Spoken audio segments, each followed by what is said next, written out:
E aí, galera, como é que vocês estão? Tudo bem? Aqui a gente começa mais um Redimindo Profissões e a gente vai falar hoje sobre cosmovisão cristã.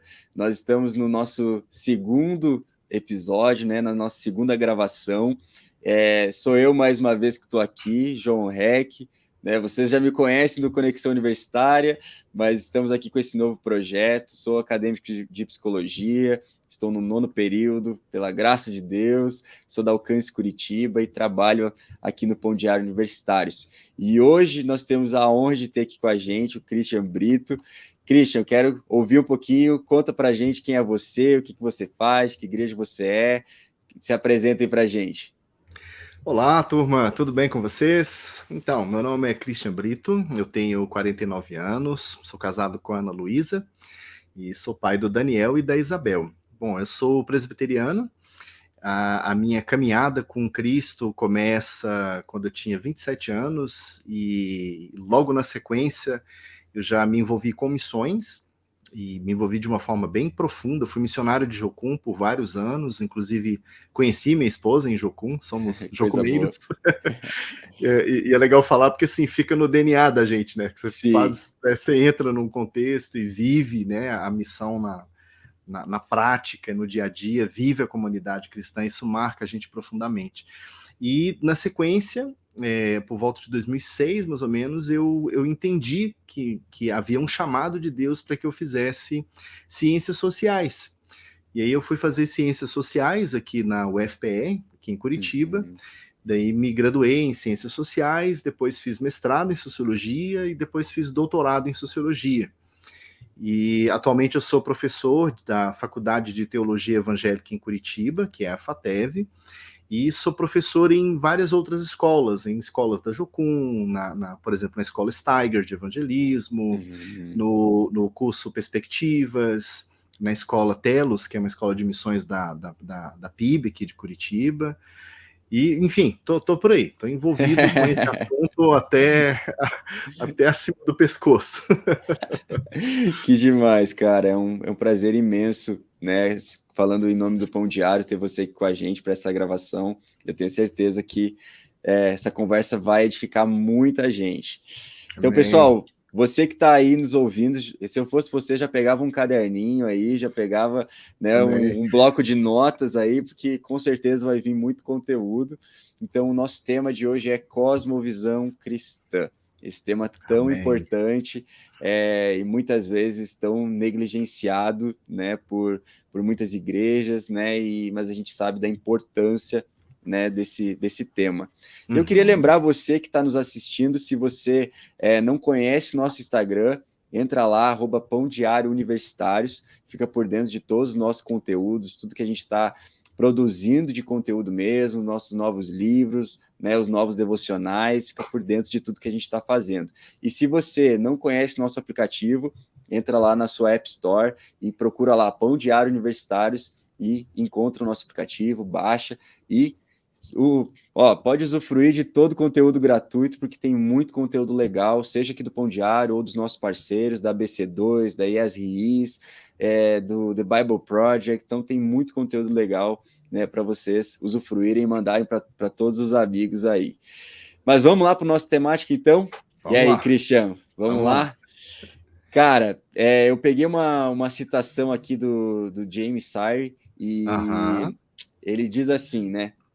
Uma cosmovisão é um comprometimento, uma orientação fundamental do coração que pode ser expressada como uma história ou em um conjunto de pressuposições que podem ser verdadeiras, parcialmente verdadeiras ou totalmente falsas. E que mantemos, né, consciente ou subconscientemente, consistente ou inconsistentemente, sobre a constituição básica da realidade e que provê a fundamentação pela qual vivemos, movemos e existimos. Ou seja, o Beleza. James Sire, ele foi aqui, Fechou. né, completo. Fechou bem. Porém, a gente tem um problema, né, Christian? Né? Nem todo mundo vai ler James Sire aqui, né? E eu Aham. queria te perguntar para a gente começar, antes de falar de cosmovisão cristã, O Uhum. que é, de fato, né, em termos leigos, né, o que de fato é cosmovisão, Christian? Fala pra gente. Beleza. Olha, para ser bem prático assim, né, bem direto ao ponto, a cosmovisão ela determina o modo como nós vivemos. Então você Uhum, pode pensar, tá, mas exatamente o que é uma cosmovisão? É claro, ele tem essa definição aqui, mas a gente poderia resumir isso em a cosmovisão ela é direcionada pela orientação espiritual que nós temos. Eu acho que esse é o uhum, primeiro ponto. Eu vou até falar um pouquinho mais aqui do conceito depois, que eu acho que é bem legal legal. enfatizar. Mas assim, a princípio, existe uma direção, um direcionamento espiritual. Esse direcionamento ele afeta o nosso coração, e coração aqui eu entendo como o centro da nossa existência. Uhum, Não é no coração no sentido de emoção contra a razão, não é nesse sentido, sabe? uhum, Mas coração como algo que determina quem nós somos, né? uhum, E a partir daí nós temos pressuposições, crenças, valores, as nossas emoções, os nossos juízos, e tudo uhum, isso flui desse direcionamento. Então você pode pensar de forma prática, né? Por exemplo, um indígena, ele olha para a realidade de uma determinada forma, ele vive de uma determinada forma. Nós vivemos de outra. Os chineses uhum, de outra. Né? Alguém que está numa tribo lá em Papua Nova Guiné vive de outra, os norte-americanos. E, no fundo, o que faz com que essas diferenças aconteçam, né, que é o que a gente acaba chamando de cultura, é esse conjunto de coisas, né, nesse pacotão que a gente vai colocando, valores, crenças, comportamentos e tudo. Mas basicamente é isso. Eu lembro até que há algum tempo, até pouco tempo atrás, a gente costumava falar, a gente comparava a cosmovisão como um óculos, né? uhum, sim, Então é como se fossem lentes através das quais a gente interpreta a realidade, você olha para a realidade, né? uhum, Esse exemplo do óculos, ele funciona bem, só que tem um detalhe que é essa questão da orientação espiritual, que ela vem antes. Isso é bom falar, sabe? Por uhum, quê? Inclusive, é até interessante falar, o James Sire, esse conceito que você leu, o James Sire coloca esse conceito naquele livro Dando Nome ao Elefante, né, que foi um uhum, dos últimos livros que ele publicou antes de falecer, né, já no final da vida dele. E ele tem um livro de, eu acho que uns 20 anos antes, né, que ficou muito famoso, muita gente leu, eu li, me ajudou uhum, demais, que chamava O Universo ao Lado. E nesse livro ele colocou uma definição de cosmovisão, só que ele começava da seguinte forma: uma cosmovisão é um conjunto de pressuposições. Ou uhum, seja, um conjunto de crenças, e por aí, né, a partir daí você tem valores, você tem comportamentos e consequências e tal. E daí a ideia do óculos, né, de você ter, inclusive, uhum, frases como ideias têm consequências, né, isso tudo faz muito sentido. Acontece que o James Sire, ele continuou estudando o conceito pelo resto da vida dele, e ele mesmo fala isso no livro. Ele fez uma leitura de um filósofo holandês chamado Doivert, o uhum, Remco Doivert. E o Doivert é um filósofo bem interessante, porque ele parte dessa ideia de que há um coração humano, ou seja, há um centro da existência humana, e esse centro ele pode estar inclinado ou para Deus ou para qualquer outra coisa. Ou seja, ou o meu coração ele está direcionado para o Deus verdadeiro, ou uhum, qualquer outra coisa que eu escolha para substituir esse Deus verdadeiro, né? Ou o Deus verdadeiro ou qualquer Deus falso, né? uhum, E é a partir desse comprometimento que é espiritual é que a minha cognição, o meu sistema de juízos, as uhum, minhas valorações, elas acontecem. Por que é legal falar isso? Porque o conceito de cosmovisão ele não nasceu dentro da igreja cristã. Ele é um uhum, conceito que nasce com Kant, com Immanuel Kant, com um filósofo alemão. E a partir dali você tem várias apropriações do conceito, tanto seja na filosofia ou na psicologia, você tem uhum, vários críticos, inclusive, você tem Heidegger, por exemplo, que vai trazer uma crítica ao conceito, né? Só que quando essas críticas são colocadas, elas se direcionam mais para essa ideia de cosmovisão como cognição, como uhum, conjunto de ideias, como conjunto de crenças. E nesse sentido, o Doivert vai além, e ele vai dizer, não, existem as crenças, mas antes eu tenho um comprometimento espiritual. E o Sayer pegou essa ideia e, cara, na minha opinião, ele caprichou, ele fechou o conceito aqui de uma forma muito legal. Eu vou dar um exemplo prático para você do porquê essa coisa do comprometimento espiritual. Por exemplo, imagine que você vai evangelizar uma pessoa na rua. Você fala o evangelho, explica tudo para ela. Em termos cognitivos, em termos de lógica, ela entendeu o que você quis dizer para ela. Ela entendeu a mensagem. Só que ainda não houve uma conversão do coração. Então, o que aconteceu? Ela sabe do que é correto, mas a vida ainda não foi transformada. Então, isso já aconteceu comigo. Você evangeliza a pessoa, fala de Jesus, e você aceita Jesus? Ela, não, eu aceito. Aí você fala para ela, então vamos para a igreja comigo. Aí ela, não, eu ainda não estou preparado.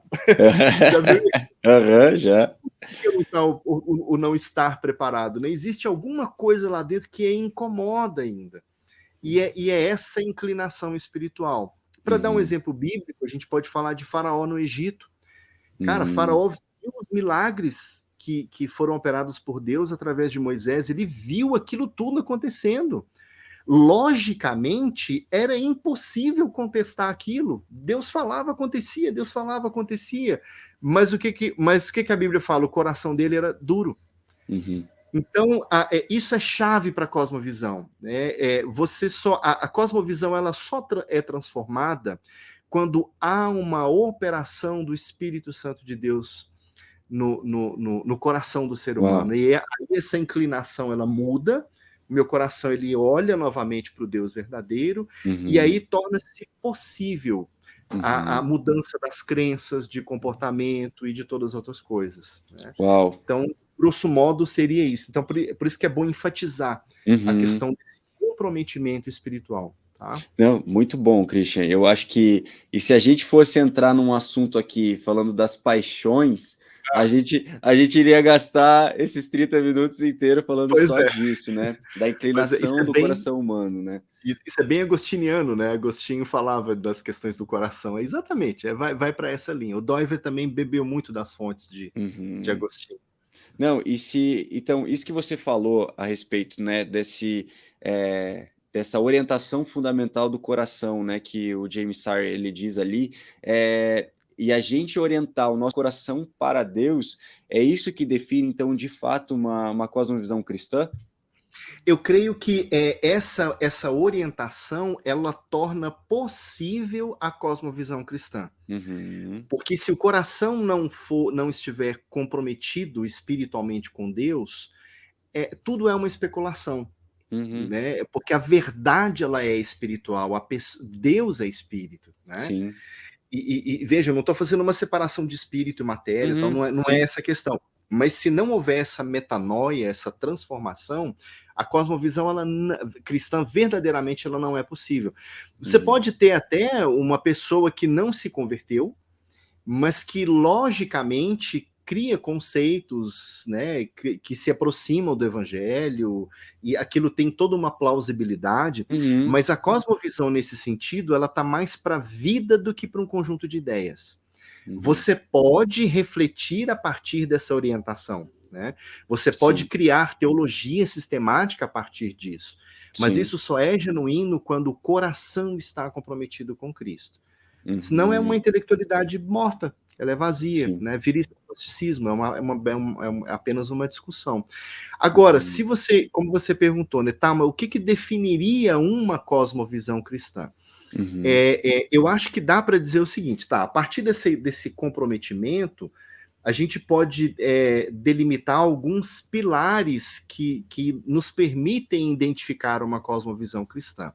E aí eu vou colocar 4 pilares. O que seriam esses pilares? São grandes temas, são grandes princípios que norteiam a palavra de Deus, que é a criação, a queda, a redenção e a consumação. Então, se você me perguntar, tá, mas isso define a cosmovisão cristã, por quê? Porque a narrativa bíblica, do Gênesis ao Apocalipse, ela trata desses 4 temas.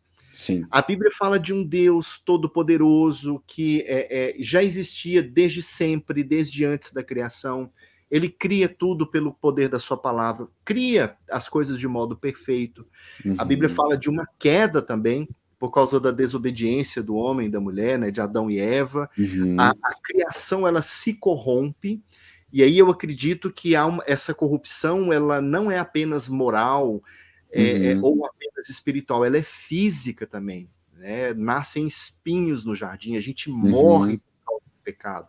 Paulo fala isso lá em Romanos, no capítulo 5, né? Por meio da transgressão de um homem, a morte passa a fazer parte da realidade. Então, na sequência, a gente tem Jesus, que é o Filho de Deus, que é enviado para redimir a criação. Sim. E aí Paulo, ele fala isso de forma muito clara na carta aos Colossenses. E aí ele explica, né, que todas as coisas, né, vírgula, as que estão nos céus e as que estão na terra, são redimidas ali em Cristo Jesus. Então, o escopo da redenção é cósmico. Jesus traz o universo inteiro de novo para Deus, aquele universo que era perfeito, que caiu e que agora, né, ele volta a se conectar com Deus, e a gente aguarda a consumação dos tempos, que aí nós temos a segunda vinda de Jesus, e aí a Bíblia encerra, né, o Apocalipse falando isso, né, e eis que vejo novos céus e nova terra. E aí nós temos novamente uma criação perfeita. Então, a base da narrativa bíblica, da cosmovisão cristã bíblica, são esses pontos. Então, a base é a criação, a queda, a redenção e a consumação. A partir daí, você vai pegando os detalhes, as nuances, né, a lei, né, princípios, né, toda a riqueza que está ali, mas a base é essa. Se você mexe em um desses pilares, você já compromete. Entendi. Entendeu? Então dá para a gente falar que o que determina é uma cosmovisão cristã, são esses 4 elementos. Não, demais. E já vamos entrar em outro ponto aqui bem legal, de um negócio chamado dualismo, né? Por quê? Sim. Porque, assim, com certeza existem pessoas que realmente veem o mundo a partir dessa ótica, né?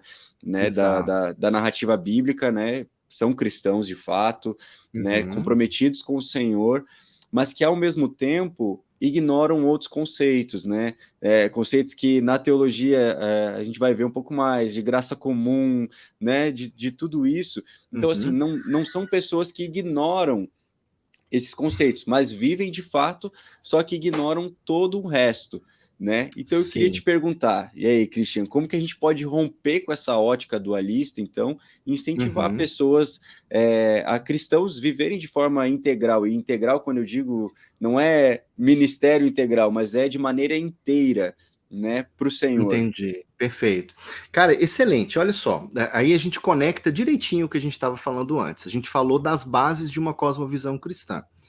Agora, existem a gente pode falar que existem tipos diferentes de cosmovisão cristã.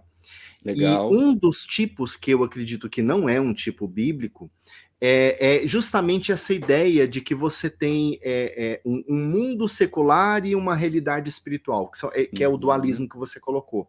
A gente pode dar um nome teológico para isso. A gente pode chamar isso de relação natureza e graça. Ou melhor dizendo, uma oposição entre natureza e graça. A natureza seriam as coisas criadas no mundo físico, e graça é aquilo que a gente fala que é espiritual. Que é o conceito que se eu não me engano, que é o Francis Schaeffer que ele trabalha também, né? Exatamente. O Schaeffer, o Doever, o próprio James Sire, tem vários autores que vão trabalhar com isso. O Schaeffer trabalhou bem com isso, exatamente. Ele na verdade, ele combateu essa separação, né? E basicamente isso é uma ideia que existia, era muito mais forte antigamente, mas ainda existe. Que é aquela ideia de que, por exemplo, a pessoa fala, não, eu tenho um trabalho secular. Daí no final de semana eu tenho meu ministério na igreja. Cara, não existe isso. Sim.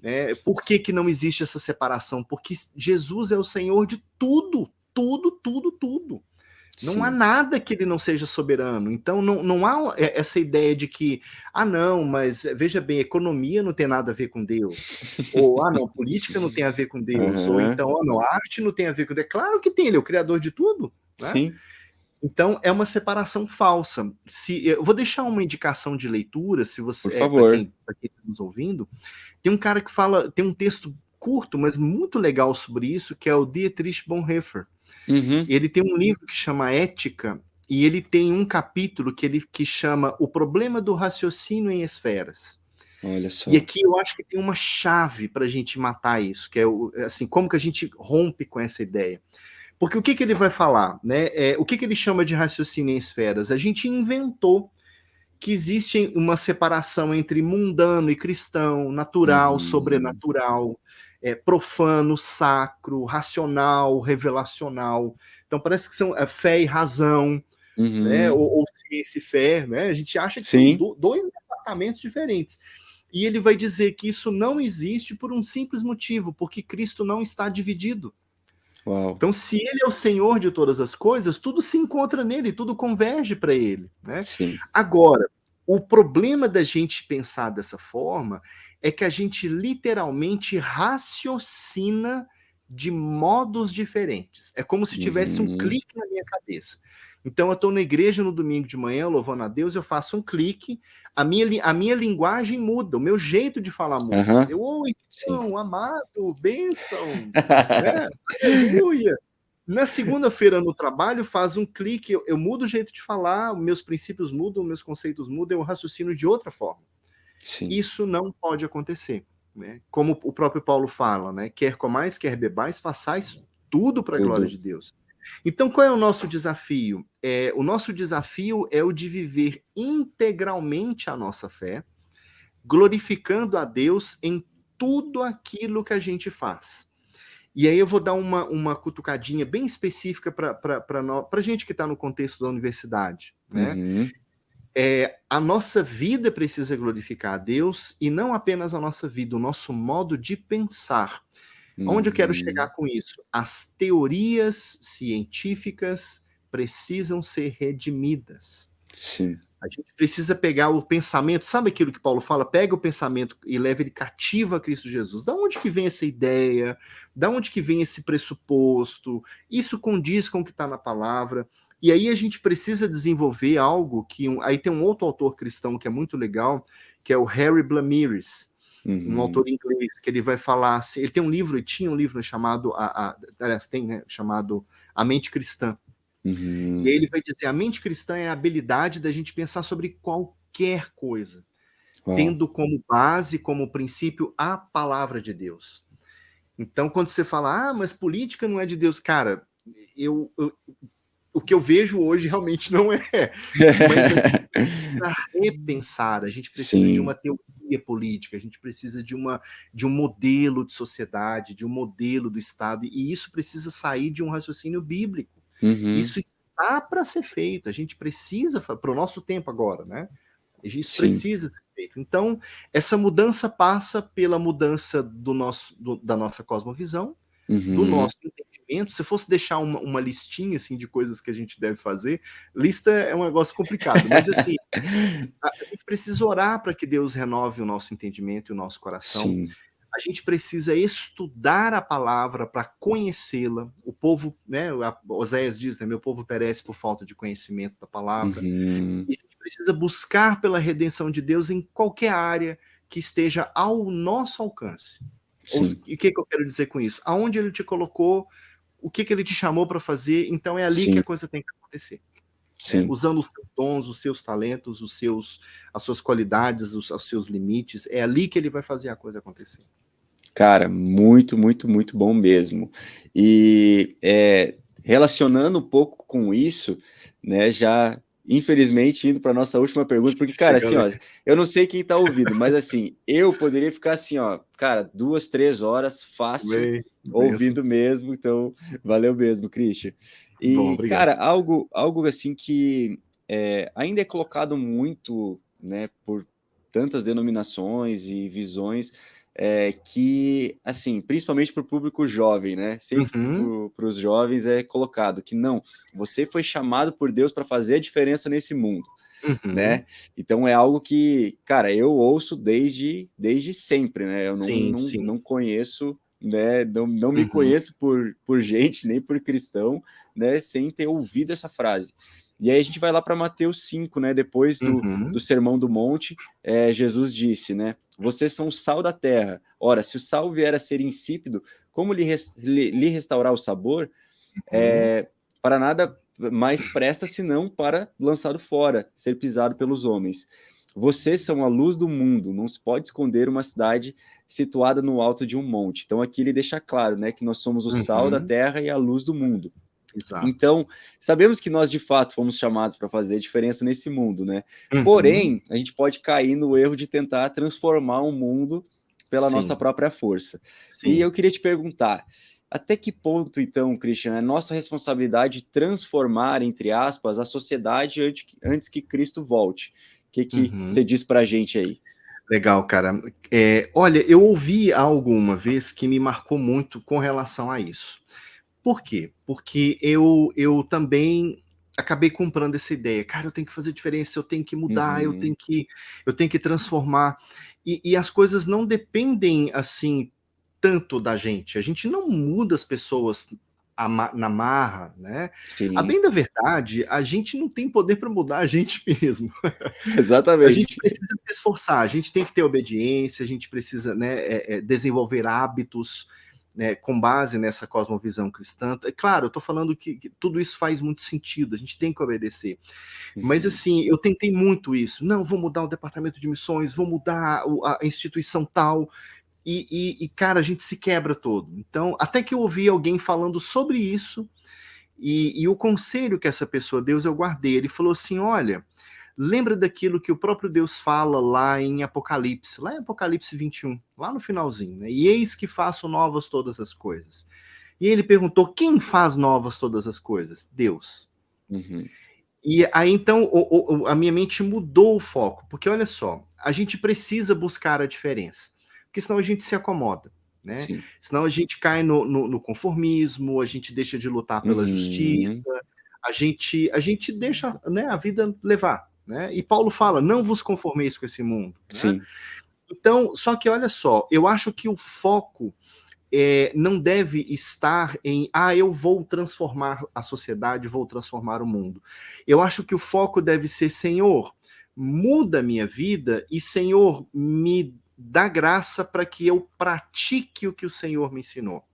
Sim. Então, é mais no sentido de eu preciso colocar em prática coisas, sabe? Então, assim, porque olha só, talvez eu não consiga transformar uma instituição, talvez eu consiga. Sim. A gente estava comentando aqui antes, o Timothy Keller fala sobre isso lá no livro Fé e Trabalho, né? Que é um livro que eu super indico também. Ele Com fala: certeza. olha, pode ser que você tenha a graça de ser uma pessoa que vai mudar a sua área. E glória a Deus por isso. Agora, pode ser que não. Por quê? Porque a gente vive em meio ao pecado, a gente está lidando com os espinhos, a gente luta com forças que vão além das nossas. O que eu não posso deixar de fazer é buscar a prática do bem. Então eu preciso buscar essa redenção, essa transformação, até mesmo como um meio de colocar em prática a fé que eu tenho. Então, eu não vou me conformar nas artes, na ciência. Por exemplo, no meu caso, como sociólogo, há coisas na sociologia que eu não concordo.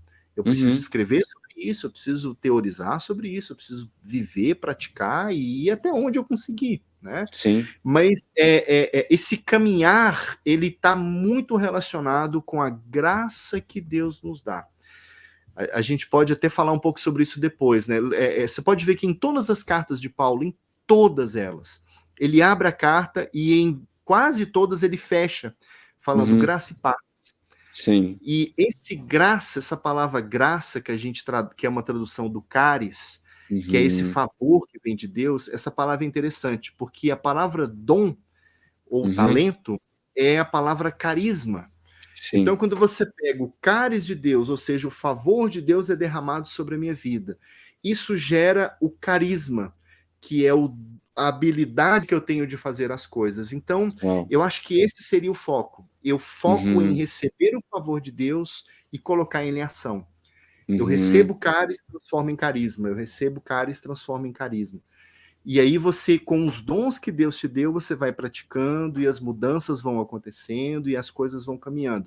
A gente não pode se conformar. Agora, ter como alvo, cara, eu vou chegar ali, vou fazer aquilo, vou mudar isso, vou mudar aquilo, isso não está no nosso alcance. Agora, mudar aquilo que Deus está falando para eu mudar na minha vida, isso sim, isso precisa acontecer. E claro, se Deus muda a minha vida, é uma consequência que aquilo que está ao redor seja transformado também. Uhum. Cara, muito bom. E você me fez lembrar, porque assim, um grande homem de Deus, um grande homem de Deus que me inspira, né, no decorrer da história foi o William Wilberforce. Ah, E cara, assim, não, somos dois. A história de William Wilberforce é sensacional. É Só que sensacional. assim, Ele e o William Carey, cara, os dois, e eram amigos, sim. nossa, eu sou fã, cara, Não, fã. quando você olha, né, a história da igreja é apaixonante. Agora, É, assim, eu não posso olhar para essa história pensando que eu vou ser o próximo William Wilberforce. sim, Talvez eu seja, pode ser que sim, sim. Se Deus me sim. chamou para algo para política, enfim. E se você não sabe quem é o William Wilberforce foi um cristão envolvido com a Uhum. política que é responsável por abolir a escravatura, né, na Inglaterra ali em 1800.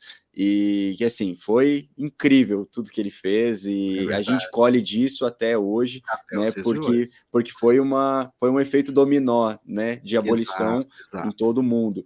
exato. Mas assim, eu acho que esse senso de eu também sou importante para Deus ao ponto de fazer algo grande como William Wilberforce fez, ou como John Wesley fez, ou como Uhum, tanto Billy uhum. Graham, ou assim, é sempre essa expectativa de algo grandioso, né? Porque Sim, a gente sim, mede, né, sucesso, né, a partir de grandiosidade, a partir de números, exato, sendo exato. que sucesso para Deus é fidelidade, né, Christian? Então, Exatamente, cara. cara, isso para mim é o que me quebra, assim, porque ao Fechou, mesmo fechou. tempo que Deus pode me chamar para ser um William Wilberforce para minha geração, ele pode me chamar assim para um cara que vou estar ali no meu lugar, vou converter poucas pessoas, mas que essas poucas pessoas que eu vou Exato, cara. impactar, elas vão permanecer no Senhor, né? E eu vou Cara, ter sido fiel ao Senhor.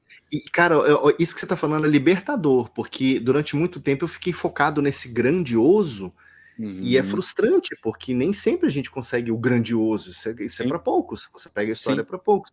E, cara, olha só, se você olha para Hebreus no capítulo 11, você vai ver lá homens e mulheres que fizeram grandes coisas, e você também vê, cara, aqueles que foram cerrados ao meio, que viveram em grutas, que foram perseguidos, que foram mortos ao fio da espada. E, cara, você falou a expressão chave.